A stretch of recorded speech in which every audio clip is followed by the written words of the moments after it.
11 ستمبر 2001 کی صبح new York city بالکل عام دن کی طرح جاگ رہی تھی۔ محترم کی سکائی لائن پر چمکتا ہوا سورج، ہڈسن ریور کی ہلکی سی ٹھنڈی ہوا اور فٹ پاتھ پر آفس گوئنگ لوگوں کی ہمیشہ کی طرح بھیڑ، سب کچھ روٹین لگ رہا تھا۔ وال اسٹریٹ کے ٹریڈرز اپنی ٹرمینلز آن کر رہے تھے اور ورلڈ ٹریڈ سینٹر کے 100 فلور سے زیادہ بلند ٹوین ٹاورز اپنی روشنی میں ایک ایسی دنیا کی تصویر پیش کر رہے تھے جو اپنے آپ کو سیکیور، پراسپیریس اور سٹیبل سمجھ رہی تھی۔ کسی کو اندازہ نہیں تھا کہ کچھ ہی منٹ بعد دنیا کا ڈائریکشن بدل جانے والی ہے۔ یہ وہ وقت تھا جب امریکہ دنیا کا ایک سپر پاور کے روپ میں اپنے یوفرمومی تھا اور گلوبل پالیٹکس ریلیٹیولی کام تھی، لیکن اس سکون کے پیچھے ایک ایسی کہانی چل رہی تھی جو افغانستان کے پہاڑوں، القاعدہ کی ٹریننگ کیمپس اور کولڈ وار کی لیفٹ اوور اسٹریٹجی سے جڑ چکی تھی۔ 11 ستمبر کی صبح انسانیت کو ابھی پتہ بھی نہیں تھا کہ تھوڑی دیر میں جو کچھ ہونے والا ہے وہ نہ صرف نیو یارک کے سکائی لائن کو بدلے گا بلکہ 21 سینچری کے جیو پولیٹکس، سیکورٹی سسٹم اور گلوبل ٹرسٹ کو ہمیشہ کے لیے ریڈیفائن کر دے گا۔ صبح 8:40 کے آس پاس امریکن ایئر لائن فلائٹ 11 جو بوسٹن سے لاس اینجلس جا رہا تھا سڈنلی منہاتن کے نارتھ ٹاور سے ٹکرا گیا۔ پہلے کریش ایک شاکنگ اور ڈسبلیف کا لمحہ تھا۔ آفس بلڈنگ کے امپلائیز، اسٹریٹ پر چل رہے لوگ اور ایمرجنسی رسپونڈرز سب پہلے سمجھ نہیں پائے کہ یہ ایکسیڈنٹ تھا یا کچھ اور۔ ونڈو سے نکلتی ہوئی آگ اور دھواں، ڈیبریز کا گرنا اور بلڈنگ کے اسٹرکچر کا شور، سب کچھ ایک ریئلٹی شو سے زیادہ انٹینس لگ رہا تھا۔ نیوز چینلز نے انیشل رپورٹنگ شروع کی، لیکن امیجز اور فوٹیج جتنی کلیئرٹی کے ساتھ دکھا رہے تھے وہ ویورز کے لیے ڈسبلیف اور ہارر کا مکس تھا۔ فلائٹ 11 کا امپیکٹ صرف فزیکل ڈیمیج ہی نہیں تھا بلکہ سائیکولوجیکل شاک بھی تھا۔ لوگوں کو سمجھ نہیں آیا کہ کیسے ایک کمرشل ایئر لائن جو عام طور پر ایک سیف موڈ آف ٹریول مانا جاتا تھا سڈنلی سٹیز کے ہارٹ میں ایک اسکائی اسکیپر کے اندر گھس گیا۔ اس ایک لمحے نے نیو یارک اور امریکہ کی سیکورٹی سسٹم کے والنریبلٹی کو ایکسپوز کر دیا۔ ایمرجنسی رسپانس ٹیم نے ترنت اپنی پوزیشن سنبھالی، لیکن کوس اور کنفیوژن کے بیچ میں ایک ایکوریٹ انفارمیشن پہنچانا مشکل تھا۔ نارتھ ٹاورز کے اندر تھاؤزنڈز لوگ اپنے آفس میں تھے اور اسکیپ روٹس کو لے کر کلیئرٹی نہیں تھی۔ اسموکس اور فائر الارمز کا شور، کوریڈورز میں بھاگ دوڑ اور ریسکیو ایفرٹس سب ایک کوارڈینیٹڈ ایفرٹس کے لیے چیلنج کریٹ کر رہے تھے۔ یہ پہلا اسٹرائک ایک شاکنگ ویک اپ کال تھا جو امریکنز کو ریئلائز کروا رہا تھا کہ یہ صرف ایکسیڈنٹ نہیں بلکہ ایک کیلکولیٹڈ اٹیک کا پہلا سگنل تھا۔ صبح 9:03 کے آس پاس یونائٹڈ ایئر لائن فلائٹس 175 بوسٹن سے لاس اینجلس جانے والا ایک اور commercial air line South Tower سے ٹکرا گیا۔ یہ 7 امپیکٹ لائیو ٹی وی پر دکھائی دینے لگا اور دنیا نے پہلی بار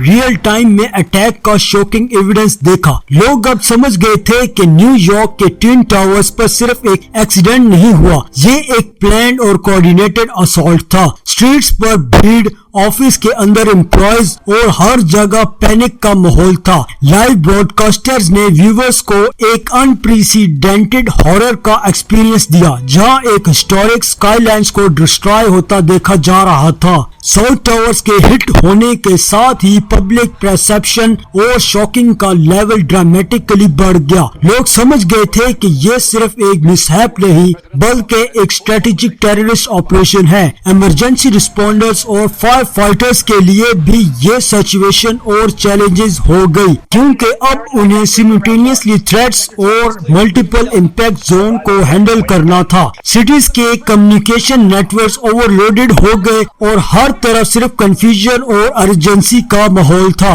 ساؤتھ ٹاور کے امپیکٹ کے بعد میڈیا اور پبلک نے امریکہ کی سیکورٹی کے شارٹ کمنگ پر سوال اٹھانا شروع کر دیا۔ اس سیکنڈ اسٹرائک نے یہ بھی دکھایا کہ اٹیکرز کا پلان میٹیکولسلی آرگنائز تھا اور انہوں نے ہر اینگل سے میکسیمم ڈیمیج اور فزیکل شاک کریٹ کرنے کی پلاننگ کی تھی۔ یہ لمحہ صرف نیو یارک سٹی کی ہسٹری میں نہیں بلکہ 21ویں سینچری کے ماڈرن ویلفیئر اور ٹیررزم کے نیٹو میں بھی ایک ٹرننگ پوائنٹ بن گیا۔ 9/11 کے اٹیکرز ٹوٹل 19 ہائی جیکرز تھے اور ان کا مشن ایک ہی دن ایک ہی وقت پر امریکہ کے سب سے امپورٹنٹ اور سمبولک ٹارگٹ پر حملہ کرنا تھا۔ ان لوگوں نے 4 کمرشل فلائٹ چوز کی، فلائٹ 11، فلائٹ 175، فلائٹ 77 اور فلائٹ 93، جو سب لانگ ڈسٹینس فلائٹ تھی اور پوری طرح فیول سے بھری ہوئی تھی۔ یہ سلیکشن بالکل رینڈم نہیں تھی۔ لانگ ڈسٹینس فلائٹس میں فیول زیادہ ہوتا ہے، جس سے کریش کے وقت تباہی کئی گنا زیادہ ہوتی ہے۔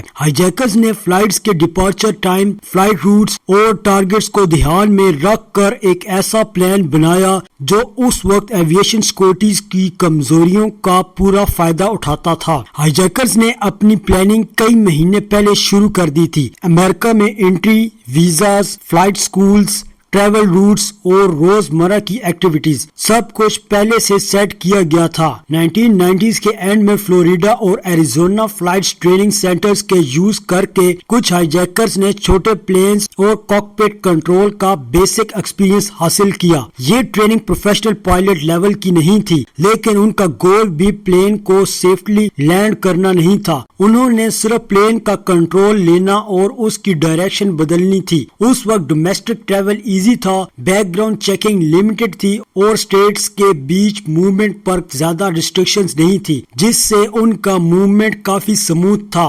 9/11 کے دن ہائی جیکرز کا طریقہ سرپرائزلی سمپل لیکن بہت زیادہ ڈینجرس تھا۔ ہائی جیکرز نے کیبن کریو کو چھری، باکس کٹرز اور دھمکی کے ذریعے کنٹرول میں لے لیا۔ اس وقت کاکپٹ اسٹرانگ سیکورٹی سے پروٹیکٹڈ نہیں ہوتے تھے، اس لیے ان میں گھسنا ریلیٹیولی آسان تھا۔ جیسے ہی کاکپٹ پر کنٹرول ملا، ہائی جیکرز نے اصلی پائلٹ کو ہٹا دیا اور ایئر کرافٹ کو پہلے سے ڈیسائیڈ کیے گئے ٹارگٹس کی طرف موڑ دیا۔ سبھی ہائی جیکنگز آلموسٹ ایک ہی وقت پر ہوئی، جس کی وجہ سے امریکہ کا رسپانس سسٹم کچھ وقت کے لیے بالکل کنفیوز اور سلو ہو گیا اور پلینز کو بیچ میں روکنے کا موقع ہی نہیں ملا۔ 9/11 کے بعد سب سے بڑا سوال یہ اٹھا، امریکہ کی انٹیلیجنس اس حملے کو پہلے کیوں نہیں سمجھ پائی؟ امریکہ کے پاس دنیا کے سب سے پاورفل اور ایڈوانس خفیہ ایجنسیز ہیں، لیکن 2000 کی شروعات سالوں میں ان ایجنسیز کے بیچ کوارڈینیشن بہت کمزور تھا۔ ایک ایجنسی باہر کے خطروں پر کام کرتی تھی، جبکہ دوسرے دیش کے اندر کے معاملے دیکھتی تھی۔ دونوں کے بیچ انفارمیشن شیئر کرنے کا سسٹم اتنا ویک تھا کہ کئی امپورٹڈ وارننگ صحیح وقت پر آگے نہیں پہنچ پائی۔ یہ سسٹم کی ایک بڑی کمزوری تھی جو دھیرے دھیرے بڑھتی رہی اور آخر کار 9/11 کے دن سب کے سامنے آ گئی۔ سب سے مشہور وارننگ کو فونکس میمو کے نام سے جانا جاتا ہے۔ جولائی 2001 میں ایک FBI آفیسر نے رپورٹ لکھی تھی کہ ایریزونا میں کچھ middle eastern students flight training لے رہے ہیں اور ان کا بیہیویئر نارمل نہیں لگ رہا۔ اس رپورٹ میں کلیئرلی لکھا گیا تھا یہ کسی بڑے ٹیررسٹ پلان کا حصہ ہو سکتا ہے، لیکن اس وارننگ کو نیشنل لیول پر سیریس نہیں لیا گیا۔ اس طرح سال 2000 میں ملیشیا میں ہوئی ایک سیکرٹ میٹنگ کے ذریعے جو فیوچر ہائی جیکرز کو پہچان لیا گیا تھا، لیکن ان کے امریکہ آنے کی جانکاری FBI کو ٹائم پر نہیں دی گئی۔ جانکاری موجود تھی لیکن ایجنسیز آپس میں جڑ کر کام نہیں کر رہی تھی۔ 9/11 کے دن ایک اور بنیادی کمی سامنے آئی۔ سول ایویشن اور ملٹری ڈیفنس کے درمیان کوارڈینیشن کا گیپ۔ کمرشل فلائٹس کی ذمہ داری فیڈرل ایویشن ایڈمنسٹریشن کے پاس ہوتی ہے، جبکہ ملٹری ایئر ڈیفنس نوراد کے انڈر ہوتا ہے۔ جب ہائی جیکنگ شروع ہوئی، FAA کو پہلے یہ کنفرم کرنے میں وقت لگتا ہے کہ یہ ایکسیڈنٹ نہیں بلکہ کوارڈینیٹڈ اٹیکس ہیں۔ اسی ڈیلے کے دوران ملٹری جیٹس کو صحیح وقت پر اور صحیح ڈائریکشن میں ڈپلوائے کرنا مشکل ہوتا چلا گیا۔ یہ سسٹم کبھی اس قسم کے انٹرنل ہائی جیکنگ سینیریو کے لیے ٹیسٹ نہیں ہوا تھا۔ بعد میں ہونے والی انویسٹیگیشن نے اس بات کو تسلیم کیا کہ 9/11 کسی ایک شخص یا ایک ڈپارٹمنٹ کی غلطی کا نتیجہ نہیں تھا بلکہ پورے سسٹم کا اسٹرکچرل کمزوری تھی۔ انٹیلیجنس ایجنسی کے پاس ڈیٹا تھا لیکن ان کے پاس ایک شیئرڈ ویژن اور فاسٹ ڈیسیژن میکنگ میکانزم نہیں تھا۔ 9/11 نے امریکہ کو یہ احساس دلایا کہ ماڈرن تھریٹس صرف بارڈرز پر نہیں بلکہ سسٹم کے اندر بھی پیدا ہو سکتے ہیں۔ اسی ریئلائزیشن نے آگے آگے چل کر انٹیلیجنس ریفارمز اور سیکورٹی اسٹرکچر کی بنیادی تبدیلی کی بنیاد رکھی۔ صبح 9:37 پر امریکن ایئر لائنز فلائٹ 77 جو ڈولز انٹرنیشنل ایئرپورٹ کے ریڈار سے غائب ہو چکی تھی، واشنگٹن ڈی سی کے بالکل قریب پینٹاگون کے ویسٹرن فکیٹ سے ٹکرا گئی۔ یہ جگہ صرف ایک بلڈنگ نہیں تھی بلکہ امریکہ کے ملٹری پاورز کا نرو سینٹر، جہاں سے ہر گلوبل آپریشن، ہر ڈیفنس اسٹریٹجی اور ہر وار پلان کمانڈ ہوتی ہے۔ امپیکٹ کے ساتھ ہی ایک انٹینس ایکسپلوژن ہوا، جیٹ فیول نے آگ پکڑ لی اور بلڈنگ کے ملٹیپل کوریڈورز میں تھک بلیک اسموک بھر گیا۔ کیپٹلز کے آس پاس ایک سیکنڈ کے اندر یہ ریلائز ہو چکا تھا کہ امریکہ کا سب سے پروٹیکٹڈ زون بھی اب سیف نہیں رہا۔ پینٹاگون کے ڈیزائن ری انفورس کنکریٹ اور 5 سینٹریٹک رنگز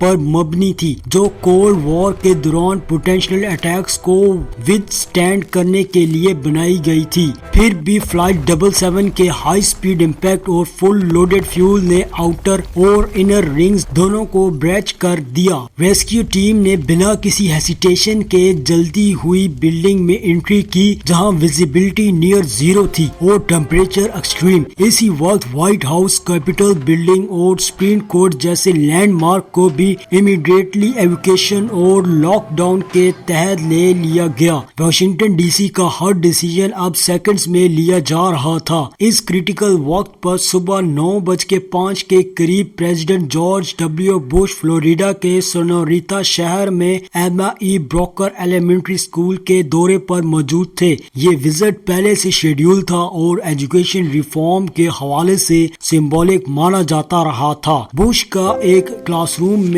چھوٹے بچوں کے ساتھ بیٹھ کر ریڈنگ لیسنز ابزرو کر رہے تھے۔ کلاس روم کا ماحول بالکل کام تھا، لیکن باہر امریکہ کی ہسٹری کا سب سے بڑا کرائسس انفولڈ ہو رہا تھا۔ تب بش نے chief of staff Andrew Card quietly ان کے پاس آئے اور ان کے کان میں کہا، "A second plan has hit the second tower. America is under attack." اس جملے نے صرف بش کو نہیں بلکہ پورے امریکن پریزیڈنٹ کو ایک نئے فیز میں ڈال دیا۔ بش نے اس لمحہ کلاس روم کو فوراً چھوڑنا مناسب نہیں سمجھا۔ انہوں نے کچھ اور منٹس وہاں بیٹھ کر بچوں کو ڈسٹرب ہونے سے بچایا۔ بعد میں یہ ڈیسیژن میڈیا اور پولیٹیشین انالائسز کا سبجیکٹ بنا، لیکن اس وقت یہ ایک کیلکولیٹڈ کام رسپانس تھا۔ کلاس روم سے نکلتے ہی بش کو سیکیور پروٹوکول کے تحت موو کیا گیا، فلوریڈا کے ایئر اسپیس کو کلیئر کیا گیا اور ایئر فورس 1 کو ایمرجنسی ٹیک آف کے لیے ریڈی کیا گیا، کیونکہ اب کسی کو نہیں پتا تھا کہ اگلا ٹارگٹ کیا ہو سکتا ہے۔ ایئر فورس 1 کے اوپر اٹھتے ہی امریکہ کا کمانڈ اسٹرکچر فلی ایکٹیویٹ ہو چکا تھا۔ بش نے وائس پریزیڈنٹ ڈک چینی، نیشنل سیکورٹی ایڈوائزر اور پینٹاگون لیڈرشپ کے ساتھ انٹرپٹیڈ کمیونیکیشن کے ذریعے کوارڈینیشن شروع کی۔ ریڈار اسکرین پر ان نون ایئر کرافٹ ٹریک کیا جا رہا تھا اور فائٹر جیٹ اسکریمبل ہو چکے تھے۔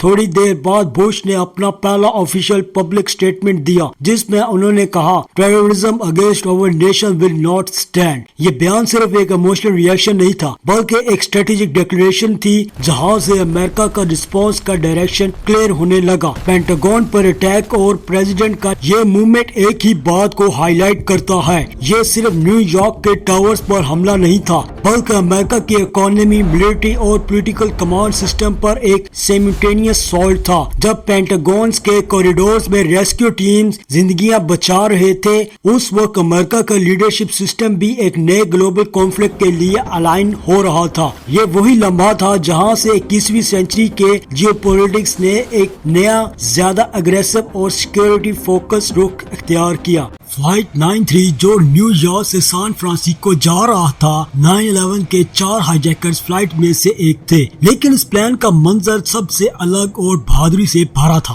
ہائی جیکرز کا پلان تھا کہ یہ پلان واشنگٹن ڈی سی کے بڑے اور مشہور بلڈنگ جیسے کیپیٹولو بلڈنگ یا وائٹ ہاؤس سے ٹکرا جائیں، مگر پیسنجر کو وقت ملا۔ جب انہوں نے فون کال کے ذریعے اپنی فیملیز اور دوستوں سے بات کی تو ہائی جیکر کی اصلی نیت سمجھی۔ یہ وہ لمحہ تھا جب عام لوگوں کی زندگی اور پورے ملک کا بھوشیہ ایک ساتھ جڑ گیا۔ پیسنجر نے ہمت اور ساہس کے ساتھ ترنت قدم اٹھایا۔ انہوں نے مل کر ایک نیا پلان بنایا کہ سب کاکپٹ میں جا کر پلان کے کنٹرول واپس لیں۔ یہ چھوٹی سی لائن ان کا ساس اور مجبور ارادے کا پیغام بن گئی۔ ان کے اس بہادر کام کی وجہ سے فلائٹ 93 شانکس ویلا پینسلوینیا کے کھلے کھیت میں کریش ہوا اور واشنگٹن ڈی سی کے سرکاری بلڈنگ کا سیدھا نقصان سے بچایا گیا۔ یہ لمحہ صرف ایک گھٹنا نہیں بلکہ ایک مثال بن گیا۔ ایک عام لوگوں کی ہمت اور جاگرکتا سے اتحاد کا رخ بدل سکتا ہے۔ فلائٹ 93 کی کہانی صرف بہادری کی نہیں بلکہ اس پلان کا رانانیتک مہاتوا بھی بہت زیادہ تھا۔ ہائی جیکرز کا پلان بہت ہی سوکشم اور وقت پر تیار تھا۔ اگر پلین اپنی منزل تک پہنچ جاتا تو نقصان کا اندازہ لگانا بھی مشکل ہوتا۔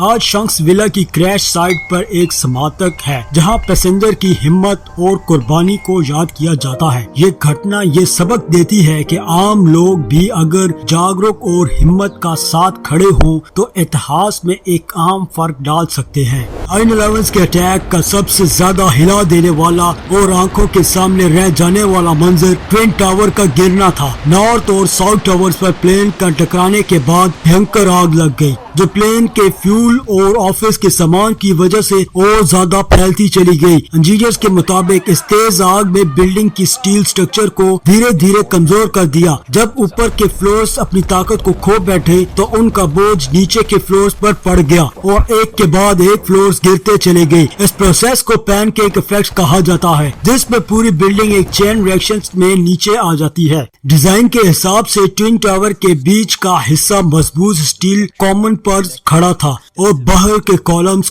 پوری بلڈنگ کو بیلنس دیتی تھی۔ پلین کے امپیکٹ اور آگ نے ان دونوں سسٹمز کو ایک ساتھ نقصان پہنچایا۔ جب فلورز ٹوٹنے لگے تو اوپر کا بھاری وزن نیچے گرنے لگا جس سے کولیپس اور تیز ہوتا گیا۔ لوگوں کو یہ لگ رہا تھا کہ اتنی بڑی بلڈنگز اتنی جلدی کیسے گر سکتی ہے، لیکن اصل میں یہ ویٹ، ہائٹ اور فائر ڈیمیج کا کمبائنڈ رزلٹ تھا۔ اسی وجہ سے آج بھی انجینئرز اور اسٹوڈنٹس اس کولیپس کو ڈیٹیل میں پڑھتے ہیں۔ ٹوین ٹاور کا گرنا صرف ایک فزیکل کولیپس نہیں بلکہ اس کا اثر لوگوں کے دماغ اور جذبات پر بھی گر گیا۔ یہ بلڈنگ صرف نیو یارک کا حصہ نہیں تھا بلکہ پوری دنیا کے لیے ٹریڈ، پاور اور ماڈرن دنیا کی پہچان تھی۔ ان کا گرنا گلوبل مارکیٹ، میڈیا اور عام لوگوں کے سوچنے کے طریقے پر گہرا نقصان چھوڑ گیا۔ انجینئرز اور سائنس کے پوائنٹ آف ویو سے اس کولیپس کو سمجھنا بہت ضروری ہے تاکہ فیوچر میں ایسے حادثوں سے بچاؤ ہو سکے۔ اسی لیے ٹوین ٹاور کا کولیپس آج بھی سیفلی رول اور ہائی رائز بلڈنگ کے ڈیزائن کے لیے ایک بہت بڑا ایگزامپل مانا جاتا ہے۔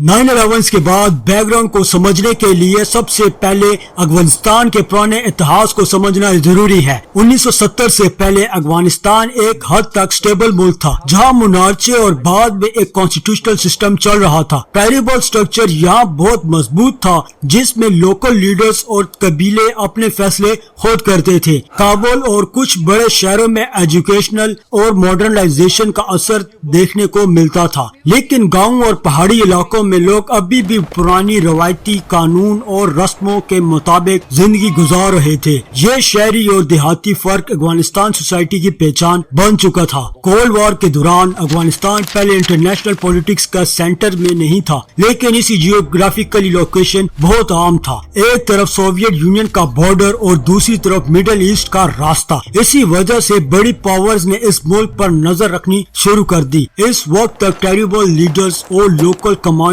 اپنی پاورز کو برقرار رکھے ہوئے تھے اور سینٹرل گورنمنٹ کا اثر صرف شہروں تک محدود تھا۔ افغان سوسائٹی میں مذہبی رہنما اور ٹیریبل سردار دونوں کا انفلوئنس ساتھ ساتھ چلتا تھا جو اس ملک کو اور زیادہ کمپلیکس بنا دیتا تھا۔ 1970 کے بیچ تک افغانستان میں سیاسی بے چینی بڑھنے لگی۔ 1973 میں کنگ ظاہر شاہ کو ہٹا کر نئی ریپبلک بنائی گئی، لیکن نئی گورنمنٹ پورے ملک پر اپنا کنٹرول قائم نہیں کر پائی۔ شہری علاقوں میں ریفارمز اور بدلاؤ کی بات ہو رہی تھی جبکہ رولرز ایریا پرانے نظام پر ہی چل رہے تھے۔ یہ فرق شہروں اور گاؤں کے درمیان دھیرے دھیرے تناؤ اور کانفلکٹ کا سبب بن گیا۔ یہی حالات آگے چل کر عام گروپ اور ایکسٹریمسٹ موومنٹس کے لیے زمین تیار کرنے لگی۔ اس دور میں افغانستان کی اکانومی زیادہ تر کھیتی پر ڈیپینڈ کرتی تھی اور فورن مدد بہت کم ملتی تھی۔ ایجوکیشن اور ہیلتھ کیئر صرف شہری اور ایلائٹ لوگوں تک سمٹ تھی، جبکہ گاؤں کے لوگ بنیادی سہولت سے بھی محروم تھے۔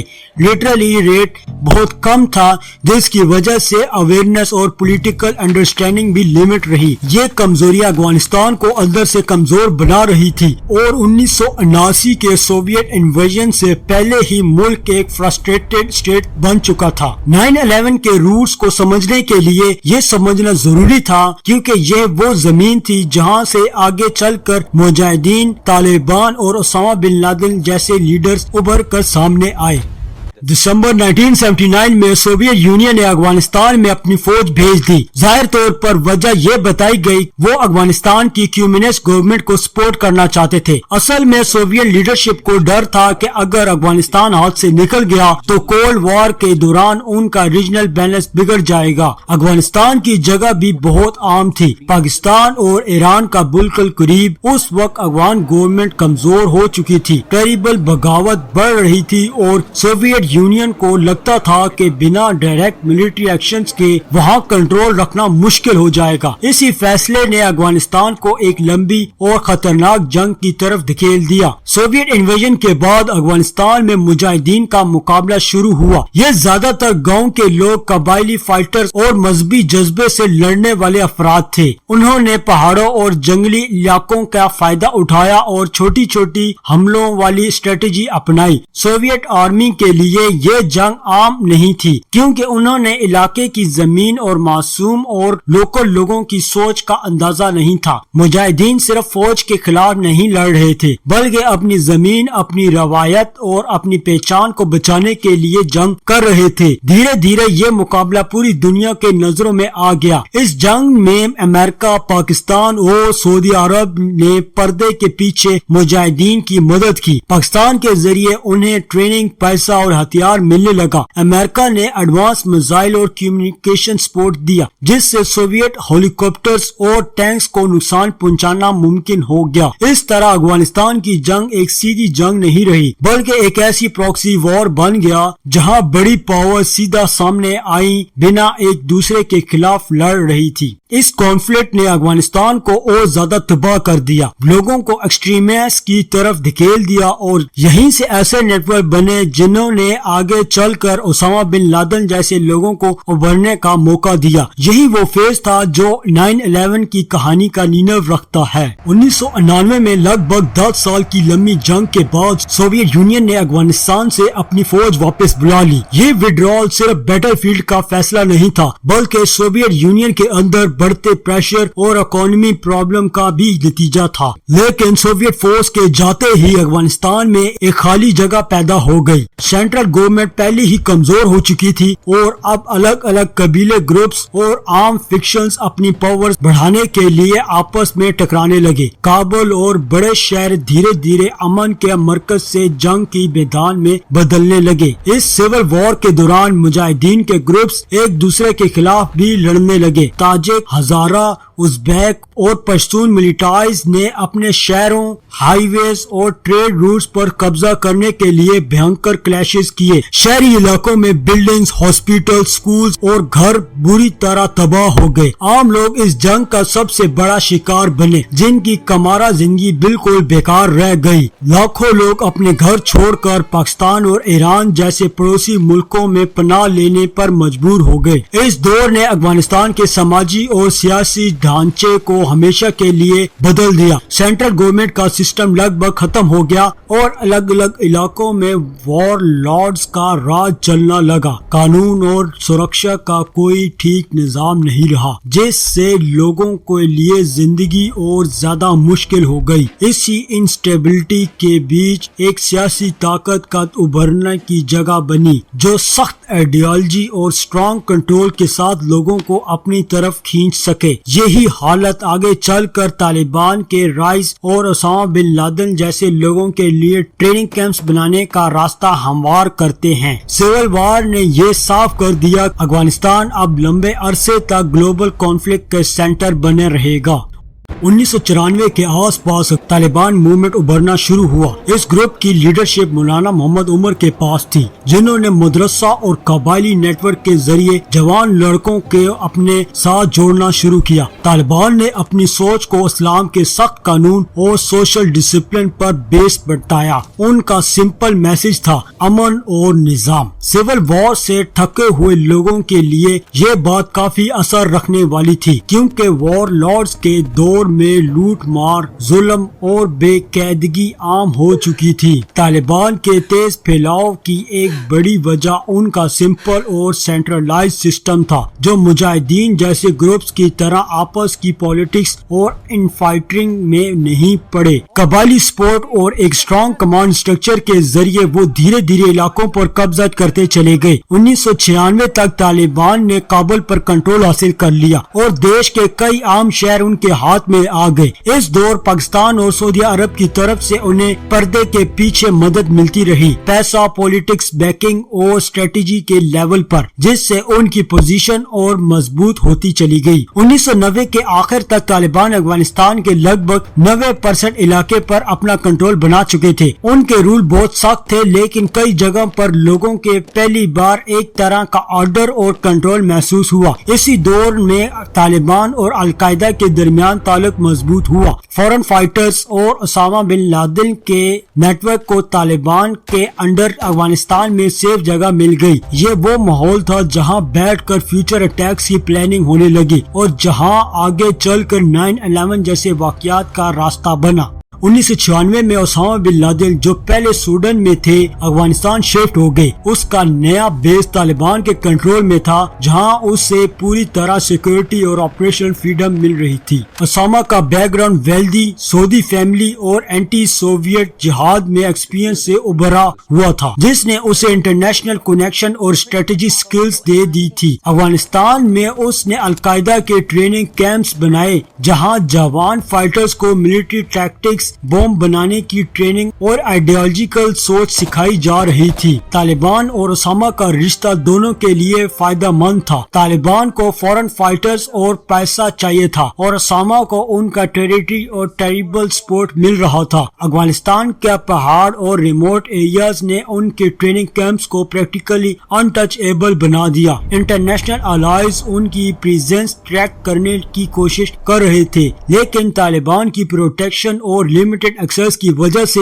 افیکٹو آپریشنز مشکل ہو گئے۔ یہیں سے اسامہ بن لادن نے 9/11 اٹیکس کی پہلی پلاننگ شروع کی۔ کیمپس میں ریجوریس ٹریننگ اور مشن ریہرسلز چل رہے تھے، جہاں سلیکٹڈ ریکروٹس کو ایئر لائن ہائیجیکنگ اور کوآرڈینیٹڈ اسٹرائکس کی ٹریننگ دی جا رہی تھی۔ اسامہ کا ویژن صرف لوکلز اور ریجنل جہاد نہیں تھا، بلکہ گلوبل جہاد اور اینٹی US آئیڈیالوجی کو امپلیمنٹ کرنا تھا۔ یہ افغانستان کا فیز 9/11 کے لیے کریٹیکل بیس تھا، جہاں طالبان کی پروٹیکشن اور القاعدہ کی پلاننگ نے امریکہ کے اگینسٹ ایک ہسٹوریکل اٹیک کی ناؤ رکھی۔ بن لادن کا سفر ایک اینٹی سوویٹ فائٹر کے طور پر شروع ہوا تھا۔ 1980 میں جب سوویت یونین نے افغانستان پر انویژن کیا، اسامہ نے افغان مجاہدین کے ساتھ مل کر جہاد میں حصہ لیا۔ یہیں سے ان کا بیٹل فیلڈ ایکسپیرینس حاصل کیا، گوریلا وار فیئر سیکھی اور دنیا بھر سے آئے ہوئے فائٹرز کے ساتھ اسٹرانگ نیٹ ورک بنائے۔ سوویت وڈرال کے بعد اسامہ نے اپنی سوچ کو افغانستان تک لمٹ نہیں رکھا، بلکہ اس کا فوکس گلوبل ہو گیا۔ اس کا ماننا تھا کہ اسلامک ورلڈ کی مثال کے پیچھے اصل طاقت ویسٹرن پاورز، خاص کر امریکہ ہے، اور اسی سوچ نے اس کا فیوچر ایکشن کی ڈائریکشن سیٹ کر دی۔ اسی آئیڈیالوجی کے ساتھ القاعدہ ایک گلوبل ٹرانزیشنل آرگنائزیشن بن ابھری۔ یہ گروپ سینٹرل کنٹرول کام تھا، لیکن آئیڈیالوجی کے لیول پر بہت اسٹرانگ کنیکشن تھا۔ اسامہ نے ٹریننگ کیمپس، فائنینشیل چینلز پر پروپیگنڈا نیٹ ورک اسٹیبلش کیا، جن کے ذریعے دنیا بھر میں ریکویسٹ اور فنڈنگ آنے لگی۔ 1990 کے دوران القاعدہ نے US ایمبیسی، ملٹری انسٹالیشنز اور ویسٹرن انٹرسٹ کو ٹارگٹ کرنے کا پلان بنایا۔ یہ اٹیکس رینڈم نہیں تھے، بلکہ ایک لانگ ٹرم اسٹریٹجی کے حصہ تھے، جس کا مقصد امریکہ کو پولیٹیکل، فزیکل اور سمبولیکل چیلنج کرنا۔ 9/11 کے اٹیک کی پلاننگ میں اسامہ بن لادن کا ڈائریکشن اور پرسنل رول تھا۔ ٹارگٹ سلیکشن بہت ہی کیئرفل کی گئی۔ ایسے سمبلز جو امریکہ کی پاورز کو ریپرزینٹ کرتے تھے، World Trade Center economic strength کے پیچھے تھا، اور پینٹاگون ملٹری پاورز کا۔ اسامہ کا آبجیکٹ صرف فزیکل ڈسٹریکشن نہیں تھا بلکہ پوری دنیا کو ایک میسج دینا تھا کہ امریکہ وولنریبل ہے۔ یہ جرنی ایک ریجنل جہاد سے ورلڈ موسٹ وانٹڈ ٹیررسٹ تک جا پہنچی۔ ہسٹری میں ایک ڈارک ٹرانسفارمیشن کے طور پر یاد رکھی جاتی ہے جس کا کلائمیکس 9/11 کے اٹیکس بن گئے۔ 9/11 کے بعد امریکہ ایک گہری نیشنل شاکس اور سیکورٹی کرائسس میں چلا گیا۔ پورا ملک خوف، غصے اور انسرٹینٹی کے سٹیٹ میں تھا۔ پریزیڈنٹ جارج ڈبلیو بش نے نیشن اور دنیا کو ایڈریس کرتے ہوئے کہا کہ امریکہ ٹیررسٹ اور ان لوگوں کے بیچ کوئی فرق نہیں کرے گا جو انہیں پناہ دیتے ہیں۔ یہ سٹیٹ ہی وار آن ٹیرر کا آفیشیل سٹارٹ بنا۔ یو ایس نے طالبان گورنمنٹ سے ڈیمانڈ کی کہ اسامہ بن لادن اور القاعدہ کے لیڈرز کو امریکہ کے حوالے کیا جائے، لیکن طالبان نے اس ڈیمانڈ کو منع کر دیا۔ اس ریفیوزل کے بعد امریکہ کے لیے ملٹری ایکشن لینا بہت ضروری ہو گیا۔ اکتوبر 2001 میں امریکہ نے افغانستان پر ملٹری آپریشن لانچ کیا جس سے آپریشن انڈیورنگ فریڈم کہا گیا۔ یو ایس فورسز نے افغانستان نظر الائز کے ساتھ مل کر طالبان کے اسٹرانگ ہولڈز پر حملہ کیا۔ کابل، قندھار اور دوسرے میجر ایریا میں طالبان کا کنٹرول دھیرے دھیرے ٹوٹنے لگا۔ القاعدہ کی ٹریننگ کیمپس، ہائیڈ آؤٹس اور بنکر کو ٹارگٹ کیا گیا۔ ملٹری ایکشن کے ساتھ امریکہ اور اس کے الائز نے ہیومینٹیرین ایڈز اور ریکنسٹرکشن پروجیکٹس بھی شروع کیے تاکہ وار سے پہلے ہی تھکے ہوئے افغان لوگوں کو کچھ ریلیف مل سکے۔ وار آن کا اثر صرف افغانستان تک لمٹ نہیں رہا، اس نے پوری دنیا کی سیکورٹی پالیسیز کو چینج کر دیا۔ ایئرپورٹ پر strict checking, visa rules, alliance sharing اور کاؤنٹر ٹیررزم لا بہت زیادہ ٹف ہو گئے۔ نیٹو اور کئی ویسٹرن کنٹریز نے امریکہ کو سپورٹ کیا جس سے یہ وار ایک گلوبل کمپین بن گیا۔ امریکن وار نے ماڈرن وارفیئر کا نیا کانسیپٹ دکھایا جہاں صرف آرمی نہیں بلکہ انٹیلیجنس ایجنسی، ڈپلومیسی اور نیشن بلڈنگ بھی امپورٹنٹ رول پلے کرتے ہیں۔ وار آن ٹیرر نے 21 سینچری کی گلوبل پالیٹکس کو ایک نیا اور کمپلیکس ڈائریکشن دے دی۔ 9/11 کے بعد دنیا بھر میں کئی سوال اور شخص پیدا ہوئے جنہیں عام طور پر کنسپیرسی تھیوریز کہا جاتا ہے۔ سب سے زیادہ بات ٹاور 7 کے گرنے پر ہوئی جو ورلڈ ٹریڈ کے پاس ایک اور بڑی بلڈنگ تھی۔ کچھ لوگوں کا کہنا تھا کہ یہ بنا پلین ہٹ کیے کیسے گر سکتی ہے، لیکن انجینئرز اور انویسٹیگیشن ٹیم نے بتایا کہ اس بلڈنگ میں لگاتار آگ لگتی رہی جس سے اندر کا ڈھانچہ کمزور ہوتا چلا گیا اور آخر کار وہ گر گئی۔ اس طرح پہلے سے وارننگ تھی اور اندر کے لوگوں کو پتا تھا۔ جیسے دعووں کو بھی کئی بار چیک کیا گیا لیکن کوئی پکا ثبوت سامنے نہیں آیا۔ گولڈ والٹ اور سیکرٹ خزانہ اور ہڈن ایسٹ جیسے ریومرز نے بھی لوگوں کو کیوریوسٹی کو کافی بڑھایا۔ میڈیا میں ان باتوں نے سینسیشن ضرور کریٹ کی لیکن جب تک ان کا پراپر جانچ ہوئی تو زیادہ تر کلیم غلط اور بنا پروف کے نکلے۔ اس ڈاکومنٹری اپروچ کا مقصد یہ بتایا ہے کہ ہسٹری کو سمجھنے کے لیے جذبات اور افواہوں سے زیادہ فیکٹس، ایویڈنس اور پراپر سیکوینس پر بھروسہ کرنا ضروری ہوتا ہے۔ 9/11 جیسے بڑے واقعات میں سوال اٹھنا نیچرل ہے لیکن ہر سوال کا جواب صرف ریسرچ اور ویریفائڈ انفارمیشن سے ہی مل سکتا ہے۔ 9/11 کے لمحوں نے پوری دنیا کو جذباتی اور سیاسی طور پر ہرا کر رکھ دیا۔ لگ بھگ 3000 لوگوں کی جان چلی گئی، ہزاروں لوگ زخمی ہوئے اور ان کے گھر والوں کی زندگی ہمیشہ کے لیے بدل گئی۔ اس لمحے کا نقصان صرف انسانی نہیں تھا بلکہ اکانومی بھی بہت بڑا تھا۔ شیئر مارکیٹ گر گئی، انشورنس کمپنی پر اربوں ڈالر کا بوجھ پڑا اور ٹریول اور ٹورزم انڈسٹری بری طرح سے متاثر ہوئی۔ نیو یارک جیسے گلوبل فائنینشل سینٹر میں پینک کا ماحول تھا، ایئرپورٹ بند ہوئے اور دنیا بھر میں سفر اور ٹرانسپورٹ اچانک سلو ہو گیا۔ سیاسی اور گلوبل لیول پر بھی 9/11 ایک بڑا ٹرننگ پوائنٹ بن گیا۔ امریکہ نے مڈل ایسٹ اور دوسرے ریجنل میں اپنی ملٹری پریزنس بڑھائی اور ٹیررزم کے خلاف ایک گلوبل کولیشن بنائی۔ نیٹو اور امریکہ کے الائنس نے انٹیلیجنس شیئرنگ اور سیکورٹی کارپوریشن کو اسٹرانگ کیا۔ ایئرپورٹ پر نئی سیکورٹی چیکنگ، ویزا رولز میں سختی اور اینٹی ٹیرر قانون انٹروڈیوس کیے گئے۔ 9/11 کا اثر صرف اس دن تک لمیٹڈ نہیں تھا بلکہ اس نے فیوچر کے لیے پورے گلوبل سیکورٹی سسٹم ہی بدل دیا۔ ہوم لینڈ سیکورٹی جیسی ڈپارٹمنٹ بن گئے، انٹیلیجنس ایجنسی کے درمیان کوارڈینیشن بڑھا اور عام لوگوں میں بھی الرٹ الرٹ رہنے کے لیے کلچر ڈیولپ ہوا۔ یہ آفٹر میتھ 21 سینچری کے کانفلکٹس اور ٹیررزم کے خلاف اسٹریٹجیز کا بیس بن گیا۔ دنیا نے سمجھ لیا کہ اب جنگ صرف بیٹل فیلڈ پر نہیں بلکہ ایئرپورٹ، شہروں اور عام زندگی کے بیچ بھی لڑی جا سکتی ہے۔ 9/11 نے 21 سینچری کی ڈائریکشن ہی بدل کر رکھ دی۔ یہ صرف نیو یارک یا واشنگٹن پر ہوئے ایک اٹیک نہیں تھا بلکہ ایک ایسا واقعہ تھا جس نے پوری دنیا کی سوچ، پالیٹکس اور سیکورٹی سسٹم کو نیا رخ دے دیا۔ 9/11 کے بعد امریکہ اور دنیا کے بڑے ملکوں نے ٹیررزم کے خلاف لڑائی کو اپنی سب سے بڑی ذمہ داری بنا لی۔ سیکورٹی رولز، انٹیلیجنس کوآپریشن اور ملٹری پلاننگ سب کچھ اس نئے خطرے کو دھیان میں رکھ کر بدل گیا۔ ایک ہی دن میں دنیا کو یہ احساس دلا دیا کہ اب محفوظ رہنا پہلے جیسا سمپل نہیں رہا۔ اس ڈاکومنٹری نے ہمیں صرف اٹیکس نہیں بلکہ ان پورے حالات اور ہسٹری کو سمجھایا جو افغانستان، طالبان اور اسامہ بن لادن سے ہوتی ہوئی 9/11 تک پہنچتی ہے۔ یہ کہانی صرف پاسٹ کی نہیں ہے بلکہ آج کی دنیا کو سمجھانے کی ایک کی ہے۔ آنے والی حصے میں ہم دیکھیں گے کہ کیسے امریکہ نے کئی سالوں تک اسامہ بن لادن کا پیچھا کیا اور کیسے ایبٹ آباد آپریشن نے اس لمبی ہنٹ کو انجام تک پہنچایا۔ 9/11 کی یہ کہانی ہمیں صرف یادیں نہیں دیتی بلکہ فیوچر کے لیے سبق بھی چھوڑ کر جاتی ہے۔